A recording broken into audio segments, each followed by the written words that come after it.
miawo la migavɔ o elabena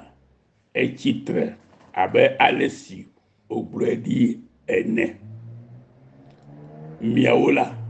migavɔ o elabena etsitre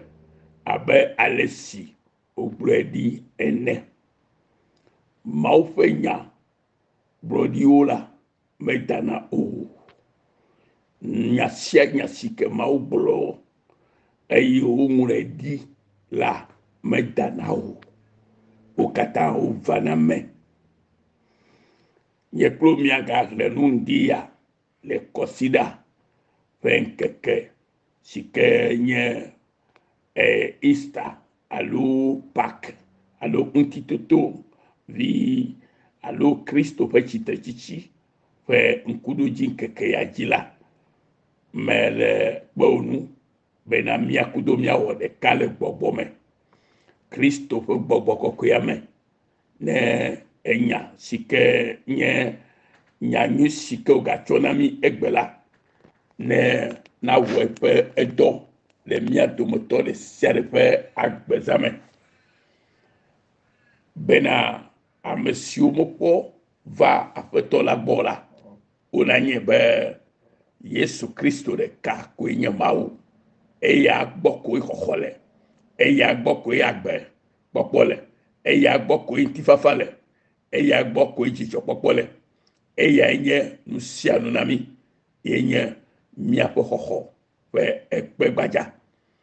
Nɔvi lɔlɔtɔwo, yɔyɔ kple ɖekawɔwɔ sia ehiã nɔ wo be natrɔ ɖe aƒetɔa ŋu egbe. Ale be nate gblɔ na wo hã be miawo la migavɔ o elabena etsitre abe ale si wogblɔe ɖi ene. Yesu tsitre abe ale si ke wogblɔe ɖi ene. Eƒe akpe eve kple edzivɔwoe ya. Na nye kpli wo bena nu sia nu si ke nye kuku le mia me la agbegbɔgbɔ na ge ɖe wo me. Eya ta medo gbe ɖa le Yesu Kristo ƒe ŋkɔa dzi bena nu sia nu si ke nye nukuku le mewo la ne gbɔ agbe le agbewo me le ŋkeke si ke nye ŋkuɖodzi ŋkeke ya ke nye Yesu Kristo ƒe tsitetsitsi ƒe ŋkuɖodzi ƒe kɔsida ŋdikanya ya. Eye Bibla gblɔ na mi be ke le ŋkeke si dze Sabat yome si nye kɔsida ƒe ŋkeke gbãtɔ ƒe ŋdikanya la, Maria Magdalatɔ kple Maria kemɛ la wova yɔdo la kpɔ ge ɖa eye kpɔna anyigba ʋuʋu ŋutɔ elabena aƒetɔ la ƒe dɔ la ɖi tso dziƒo va mli ekpe la ɖa le yɔdo la nu eye wòbɔbɔ nɔ edzi. Naɣli tso Mateo ƒe agbalẽ ta blafofo enyi kpukui gbãtɔ heyi ɖe kpukui woe blave me. Na tɔɣli tso kpukui gbãtɔ yi ɖe kpukui blave me la ela nyo ŋutɔ ne nagase nuwo gɔme abe le si ke tutu gbɔgbɔa le tsɔm na mi le gbɔgblɔ la ene. Nɔvinye, kɔsida ƒe ŋkeke gbãtɔ ŋdikanya Maria kple Maria Magdalatɔ kple Maria kemɛ la wova yɔdo la kpɔ ge ɖa. Nu katã woyi yɔdo la kpɔ ge ɖa o. Susu ɖe le wo si. Gake si ko va ɖo afi ma la, nuku ɖe dzɔ. Yesu tsitre eye mawudɔla le gbɔgblɔ na wo bena miawo la migavɔ o elabena etsitre abe ale si wogblɔe ɖi ene. Nɔvinye, eɖo la ɖo ŋku nya yawo dzi be ale si aƒetɔ ŋutɔ gblɔe da ɖi ne be ŋkeke tɔa gbe ya tsitre la etsitre esike wodo nyuma de miatavo hekpefu heide kume de nyekluta na mi oya fa gbe popola etitre hele yefe nguse katato nyenye de fiami bena ekuma luijiu edolele ma luijiu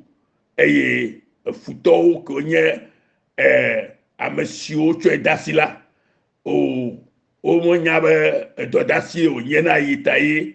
ye vado ta o mo naneke kurao la be yesu si o dasila denye klotala efo etitre tso mavo de mavo e o lagbe tso mavo da mavo e ya ta se de comme fia e kpoda anyigba vuvu nto nkeke maji anyigba vuvu nto no bien egbela egba nyen kudoji fe keke sikeji Kristo titre le e me kare jibe maudola anabe ndela jola gbome gbogbo koko ife muse ke nyenya kolada ko na nyekplola anabe hey enola vuvu nto le afisikenele ela bena afeto fe dollar di cho jipova e wa mlikpe siakpe alo nu si alusike hemo na won kogbe dedela amli oda kem e wa bobo no oji wa mli dolele da le mo cho gbeji no bi na kwese gbo bene va menema le Yesu Kristo bon kwaji bebe ayadudu fu pepe akedada blebubu okata sikele wo amejoje le fudena ola egben keke yajila kwesebena omli lida o huida kleke eye a titre bleji le jirudu me ela bena gbogbo kokuya evava wodoa la gbome le kudoji fe keke yaji sikeye titechichi Yesu Kristo mi afe tope titechi fe keke yaji omli enu sia nu kenye gbegble o huida la gbome le Yesu Kristo fo comme na hweji sera akpo efe edo la gbome mebe nu sukata nye mohenu ke onye amesio le mu jombe yo akpo gbegble be me ga titre be me ga yinkogbo la o la jo nya abeleke jola o jo nya eye o zu abe amekuku ne le enwo sikeji ota le sike Yesu Kristo titra ne de mai amesio le yodo anu jombe Yesu me dolo me nusolo ba de ekpeni la o menye Yesu Kristo bo nusolo ba de ekpeni da ma o fe gbogbo la de ekpeni da eyata ma o fe gbogbo ma pepe kenye gbogbo koko ya ade agba pepe de sia de le jo chon keke ya ji ne kwesa bobe ne vamena ine ma la vameno le Kristo Yesu fo come la be Yesu ka le gbogbo na nye kuro be da o tete Yesu te va o gbogbo na obena mi gavo o mi daka etana no vinyo obena wa yi Galilea eyi afima wa pomle akwa feto Yesu Kristo feto wo la gbome le kudoji titechi fe kudoji keke yajia ala po Kristo Yesu fe musa feto wo la gbome eya talo gbogbo be megavo o yali yijina dida se kurepe lukolo wona le jidako megavo ela be edujina nyeplo le Yesu Kristo fe musa katato ke onyela tai eyata oji le kuku we nyame bera eye Yesu te va ofe ogbo ponu na o blona obena ocho musa kata si le jifo ble anyigbaji la de asinam Yesu enye musa katatoa musa katala yetoe eyeta gobe heyeta mi hey ne mi adegbefa ne amobe yes musa katatoa musa kemene ga hia moneo chitre jirulai du jina nye kulu le petite chichi yabe eyata no vinye to kwenye bena na nyabe Yesu Kristo elle est première va se kika fa du eye ya ta to be mi ile do achi do bi de gbe fa ma ofanya na kpon kunu siao egbele agbomeli de gbe fa tonti be na nkeke yala e de fienya te fa be na to to le vai fa gbeme nu sonye agba pepele ji o nu si o khemo be me ka ingo vuto si o khemo keto si o khemo e o la jo nya le ngoji kele mtio a lota o ya pe o nuka yo egripo yo nuka ko yo khemo na ola apoto a jenko na o e yo agba ya na be popo na so don ko na o anabe akobli gbo na agba e gametio na nga ne na choke si no sur le comme la achona o apoto pe nya yesia na ye plu e ya tono vie megavo nya ola migavo o e la bena nya petola e titre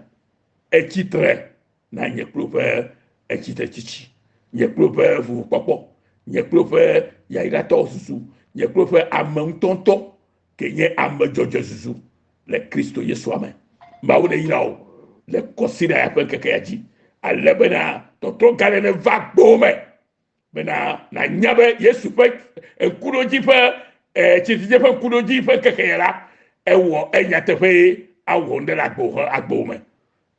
awo nde la gbome le Yesu pe comme menye nguse mayo ke nguse katatoa ke ocho nguse kataklejibo pe kele ngbe to dasinara ye pe nguse le do awomlo o yira le siata le Kristo Yesu Nazareth ope enkwaji ke na nyabe le toto gbebe megavo